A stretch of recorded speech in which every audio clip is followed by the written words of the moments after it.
आपण सामाजिक संशोधनाचा अर्थ आणि त्याच्या पायऱ्या म्हणजे शास्त्रीय संशोधनाच्या पायऱ्या ही चर्चा आता आपण करू लागलो आहोत. आंतरविद्याशाखीय अभ्यासांमध्ये विशेषतः सामाजिक शास्त्रांमध्ये संशोधन पद्धतीचा मोठ्या प्रमाणात आज उपयोग होताना दिसतो. विषय कोणताही असो, त्या विषयाच्या खोलात जाण्यासाठी, त्या विषयाचं तथ्य सत्य शोधण्यासाठी सामाजिक संशोधन पद्धती ही महत्त्वपूर्ण ठरलेली आहे. एखाद्या अभ्यास विषयाच्या विद्याशाखेच्या सखोल अभ्यासाकरिता ही पद्धती अवलंबली जाते. म्हणून सामाजिक संशोधन पद्धती ही आंतरविद्याशाखीय अभ्यासांमध्ये ती महत्त्वाची ठरलेली आहे. आम्ही जेव्हा सर्च फॉर नॉलेज ज्ञानाचा शोध घेणं असं म्हणतो, तर याचा अर्थ एखादं तथ्य शोधण्याशी किंवा सत्य शोधण्याशी संबंधित आहे किंवा निष्कर्ष देण्याशी संबंधित आहे. प्रामुख्याने वैज्ञानिक अभ्यास पद्धतीमध्ये, विशेषतः भौतिकशास्त्रातील अभ्यासांमध्ये याचा उपयोग हा मोठ्या प्रमाणात केला गेला. विशेषतः प्रायोगिक पद्धतीमध्ये एखाद्या प्रयोगशाळेमध्ये विशिष्ट भौतिक साधनांच्या घटकांच्या माध्यमातून, संसाधनाच्या माध्यमातून, एखाद्या पदार्थाच्या माध्यमातून निष्कर्षापर्यंत जाण्यासाठी एक वैज्ञानिक पद्धतीचा अवलंब करून तो निष्कर्ष हा काढण्यात येत असत. परंतु सामाजिक शास्त्रांमध्ये ही निश्चित स्वरूपाची प्रयोगशाळा नसते. सामाजिक शास्त्रामधली प्रयोगशाळा समाज, धर्म, राजकारण, अर्थकारण अशा अनेक अमूर्त स्वरूपाच्या संकल्पना, एखादा विचार असतात. या संकल्पनाच्या माध्यमातून यालाच तथ्य म्हणून, यालाच वस्तुनिष्ठ म्हणून आपण संशोधन करत असतो. म्हणून सामाजिक शास्त्रांमधल्या प्रयोगशाळा ह्या नियंत्रित स्वरूपाच्या नसतात, तर त्या अनियंत्रित स्वरूपाच्या असतात, त्याच्यावर संशोधकाला नियंत्रण ठेवता येत नाही. म्हणून सामाजिक शास्त्रांमध्ये एक बौद्धिक, व्यावहारिक आणि टीकात्मक स्वरूपाची ही अविरत चर्चा ती उभं केली जाते, ही सामाजिक संशोधनाच्या माध्यमातून. म्हणून सामाजिक शास्त्रांमध्ये एखादा विषय निवडून त्याच्या पद्धतशीर अभ्यासानंतर निश्चित निष्कर्षापर्यंत पोहोचता येते. म्हणून ही ज्ञान प्राप्त करण्याची एक वैज्ञानिक पद्धत आहे असं देखील म्हटलं जातं. रिसर्च हा शब्द इंग्रजी आहे, ज्याचा अर्थ पुन्हा पुन्हा शोध घेणे असा होतो. म्हणून सामाजिक शास्त्रांमध्ये आपण रिसर्च हा शब्द वापरत असतो, कारण आपली तथ्य ही, जसं आपण पूर्वी म्हणाल्याप्रमाणे, समाज, धर्म, राजकारण, एखादा विचार, एखादा विचारवंताचे विचार, राज्य, शासन पद्धती हे असल्यामुळे आपण त्या संकल्पनेच्या मुळात जाण्यासाठी आपण पुन्हा पुन्हा त्याचा शोध घेत असतो. आणि ही पद्धती प्रत्येक अभ्यास विषयानुसार, अभ्यास पद्धतीनुसार ती वेगवेगळ्या पद्धतीने ती अवलंबली जाते. म्हणून सामाजिक शास्त्रांमध्ये संपूर्ण विषयामध्ये एकसारखीच पद्धती अवलंबली जातात असं नाही, तर अभ्यास शिस्तीनुसार ही पद्धत अवलंबली जाते. सामाजिक संशोधनाच्या अनेक लेखकांनी काही परिभाषा दिलेल्या आहेत, तर त्या परिभाषेपैकी आपण निवडक परिभाषांचा अभ्यास करू. मोझर या अभ्यासकाच्या मते सामाजिक घटना आणि समस्या याबाबत नवीन ज्ञान प्राप्त करण्यासाठी केलेल्या क्रमबद्ध संशोधनाला सामाजिक संशोधन असं म्हणतात. तर पॉलविन यंग या अभ्यासकाच्या मते सामाजिक संशोधन क्रमबद्ध अंतर्गत समन, सामान्य स्पष्टीकरण आणि निसर्ग नियमाद्वारे नवीन ज्ञान शोधण्यासाठी किंवा नवीन तथ्य पडताळणीची पद्धतशीर प्रक्रिया आहे.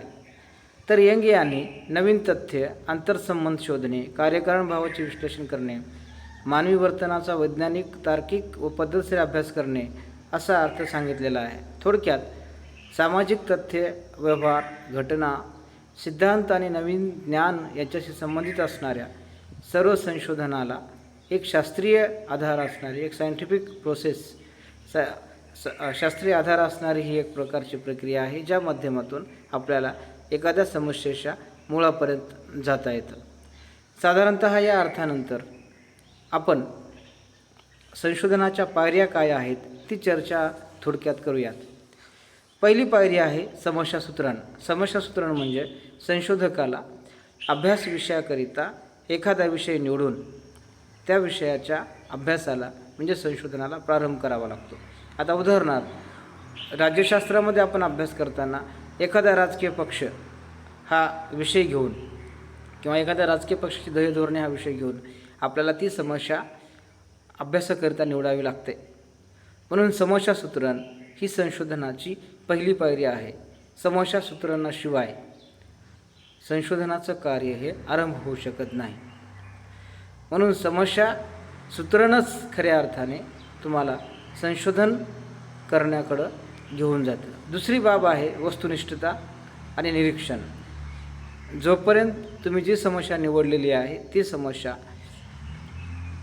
वस्तुनिष्ठ असत नाही तोपर्यंत तुम्हाला तुमचं कार्य पुढं करता येत नाही. वस्तुनिष्ठता म्हणजे थोडक्यात आपण असं म्हणू शकतो, एखाद्या बाबीचे अनेक अभ्यासकांनी निरीक्षण केले असता निष्कर्ष एकच निघतात किंवा एकाच व्यक्तीने पुन्हा पुन्हा त्या बाबीचे निरीक्षण केले असता निष्कर्ष एक निघतात, त्याला आपण वस्तुनिष्ठता असं म्हणतो.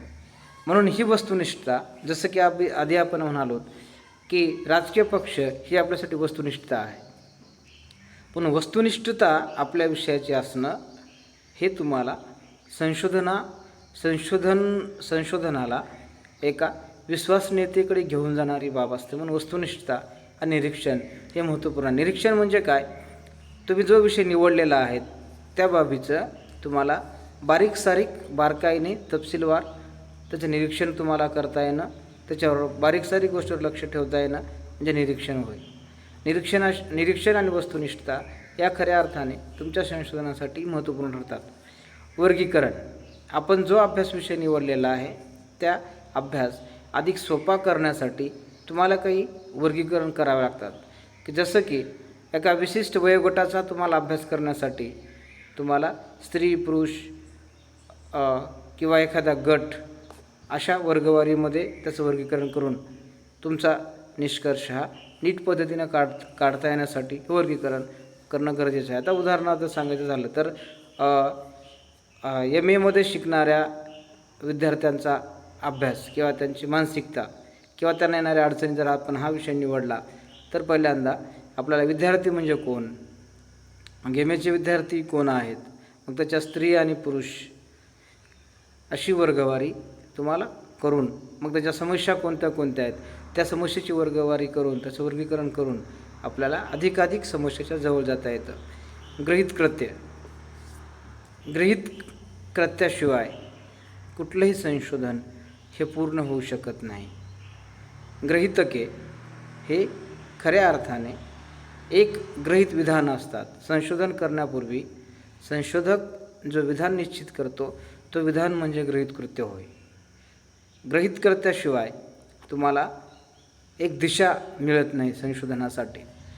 परंतु परिचयात्मक आणि व्यक्तिगत अभ्यासामध्ये गृहीत कृत्य असावीच लागतात असं काही नाही. त्यानंतरची पायरी आहे पडताळणी. तर पडताळणी ही जी बाब आहे, आपला जो विषय आहे, आपली जी समस्या आहे संशोधनाचा, तर या विषयाची पुन्हा पुन्हा पडताळणी संशोधकाला ही करावी लागते. प्रत्येक वेळा त्याची तथ्यता, त्याची सत्यता, मिळालेल्या माहितीची सत्यता ही तुम्हाला पडताळून पाहावी लागते. यानंतर संशोधन आराखडा. खऱ्या अर्थाने संशोधन आराखडा संशोधनामध्ये महत्त्वाची भूमिका पार पडत असतो. आता उदाहरणार्थ एखादी वेळी जेव्हा तुम्हाला घर बांधायचं असतं तेव्हा घर बांधण्याच्या पूर्वी आम्ही जो कच्चा आराखडा तयार करतो तो कच्चा आराखडा म्हणजे एक प्रकारे संशोधनामध्ये तो संशोधन आराखडा तसाच असतो. जसं की संशोधन करण्यासाठी तुम्हाला लागणारा वेळ, तुम्हाला लागणारी संसाधनं, तुम्हाला लागणारा पैसा, तुम्हाला लागणारे इतर मदत ही तुम्हाला संशोधन करण्याच्या पूर्वीच आराखड्याच्या माध्यमातून ते निश्चित करावं लागतं. मग या आराखड्यामध्ये काय काय येतं, तर या आराखड्यामध्ये संशोधन पद्धती, तुमची नमुना निवड, तुमच्या मुलाखत म्हणजे प्राथमिक साधनांची किती जुळवाजुळव करायची, म्हणजे मुलाखती किती घ्यायच्या, प्रश्नावल्या किती भरून घ्यायच्या, अनुसूची किती भरून घ्यायच्या, निरीक्षण कुठं कुठं करायचं, सर्वेक्षण कुठं कुठं करायचं, या बाबी तुम्हाला पहिल्यांदाच त्या निश्चित करून घ्याव्या लागतात. म्हणून संशोधन आराखडा हा खऱ्या अर्थाने संशोधनाच्या पायरींमध्ये तो महत्त्वाची भूमिका पार पाडतो. यानंतर तथ्य संकलन. प्रामुख्याने 2 प्रकारचे तथ्य संकलन असतात, एक प्राथमिक आणि दुय्यम. प्राथमिक तथ्य संकलनामध्ये मुलाखत, अनुसूची, प्रश्नावली, सर्वेक्षण या बाबीचा अंतर्भाव होतो. जे फर्स्ट हँड सोर्स आहेत, जे प्राथमिक साधने ज्याला आपण म्हणतो, ती या माध्यमातून आपल्याला माहिती संकलन, तथ्य संकलन करता येतात. आणि जे जो दुय्यम किंवा जो दुसरा प्रकार आहे त्यामध्ये आपल्याला संदर्भ ग्रंथ, पुस्तके, मासिके, नियतकालिके याच्यातले अग्रलेख या माध्यमातून तुम्हाला प्राथमिक आणि दुय्यम किंवा द्वितीय हे दोन्ही साधने त्याच्यातून संकलित करावे लागतात.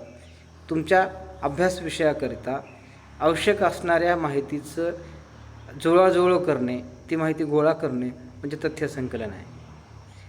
जी माहिती तुम्हाला आवश्यक आहे संशोधनाकरिता, जी पूरक आहे, ती माहिती तुम्हाला मिळवता येणं म्हणजे तथ्य संकलन आहे. जेव्हा तुम्ही एखादा विषय निवडताय, तो विषय निवडीनंतर तथ्य संकलनाशिवाय तुम्हाला तुमचा विषय हा नीट पद्धतीनं तुम्हाला मांडता येत नाही. म्हणून तथ्य संकलनाचं महत्त्व हे तुम्हाला अधिक आहे. म्हणून एक महत्त्वाची पायरी म्हणून याचा विचार केला जातो. त्यानंतर तथ्याचे विश्लेषण आणि निष्कर्ष. तुम्ही जी तथ्य जमा केलीत, गोळा केलीत, ज्याचं संकलन केलं आहे, ती सगळीच तथ्य तुमच्या उपयोगाची असतातच असं काही नाही. त्यापैकी आवश्यक असणारी तथ्य तुम्हाला त्याचं विश्लेषण तुम्हाला करावं लागतं, त्याचा कार्यकारण भाव तुम्हाला द्यावा लागतो. तुम्हाला आवश्यक असणारी जी तथ्य आहेत त्याच तथ्याचा उपयोग संशोधन कार्यासाठी तुम्हाला करावा लागतो. जेव्हा जी अनावश्यक माहिती आहे ती माहिती तुम्हाला टाळावी लागते. म्हणून आवश्यक असणारी माहिती तथ्य विश्लेषणाच्या माध्यमातून ती तुम्हाला घ्यावी लागते. तथ्याचं विश्लेषण करत असताना त्या विषयाची मीमांसा, तथ्याची मीमांसा तुम्हाला तिथे घ्यावी लागते. निष्कर्ष म्हणजे तुम्ही जी सगळी माहिती गोळा केलेली आहे त्या माहितीच्या अंती, अभ्यासाअंती या पायऱ्याचा उपयोग करून, वैज्ञानिक पद्धतीचा उपयोग करून तुमच्या हाती जे लागेल ते निष्कर्ष आहेत. याच्यानंतर आहे सामान्यीकरण. सामान्यीकरण म्हणजे तुम्ही जे संशोधन पूर्ण करता आहात, संशोधनाच्या अंती तुम्ही जे काही सामान्य विधान करत असता, एक तुम्ही काही चर्चा उभी करत असता, एक प्रकारे ते सामान्यीकरण म्हणता येतं, की ज्या आधारावर तुम्ही काही सामान्य नियम शोधत असता, की जे संशोधनाच्या माध्यमातून तुम्ही शोधलेले आहेत आणि जे तुमच्या अभ्यास विषयाच्या समष्टीसाठी ती उपयुक्त ठरू शकतात. म्हणून सामान्य विधान तुम्हाला सामान्यीकरणाच्या माध्यमातून अभ्यासाअंती ते करावं लागतं. यानंतर तथ्याचे निर्वचन आणि पूर्वकथन. तथ्याचे निर्वचन म्हणजे तुम्ही ज्या संशोधन पद्धतीच्या अनुसार, अभ्यास शिस्तीच्या अनुसार, वैज्ञानिक कसोट्या वापरून, वैज्ञानिक पद्धतीनुसार तुम्ही ज्या निष्कर्षापर्यंत आलात, तर त्या निष्कर्षाचं, त्या तथ्याचं विश्लेषणाअंती तुम्हाला निर्वचन आणि पूर्वकथन करावं लागतं, की भविष्यात संशोधनासाठी, इतर अभ्यासासाठी त्याचा एक प्रकारे उपयोग होईल आणि तुम्ही जी समस्यावर अभ्यास केला आहे त्या समस्यासाठी तुम्ही काही ठोस उपाययोजना सुचवू शकाल, काही तुम्ही त्यासाठी काही त्याच्या शिफारशी सुचवू शकाल. या पद्धतीनं तुम्हाला ते काम करावं लागतं. शेवटची पायरी आहे अहवाललेखन. संशोधकाला म्हणजे संशोधनामधली ही शेवटची पायरी आहे. संशोधन जेव्हा पूर्ण होतं तेव्हा संशोधकाला अहवाललेखन ही उपयुक्त असतं. तुम्ही जे संशोधन केलं आहे ते अनेक वेळा संकल्पनात्मक मांडणी असल्यामुळे अनेक कठीण शब्द येऊ शकतात, आणि कठीण मांडणी असू शकते. म्हणून संशोधकाला संशोधनाचा सार अतिशय सोप्या, साध्या आणि समर्पक भाषेमध्ये सर्वसामान्य नागरिकांना, विद्यार्थ्यांना, लोकांना कळेल या पद्धतीने तुम्हाला तो सादर करावा लागतो. म्हणून संशोधन लेखन किंवा संशोधन अहवाल हा संशोधनामध्ये महत्त्वाची शेवटची पायरी असते. म्हणून आपण थोडक्यात या सगळ्या पायऱ्यांचा आपण उल्लेख केलेला आहे. अनेक अभ्यासकांनी किंवा अनेक लेखकांनी या पायऱ्या कमी अधिक कुठे पाहायला मिळतील, परंतु या पायऱ्याशिवाय तुमचं संशोधन कार्य हे पूर्ण होऊ शकत नाही. धन्यवाद.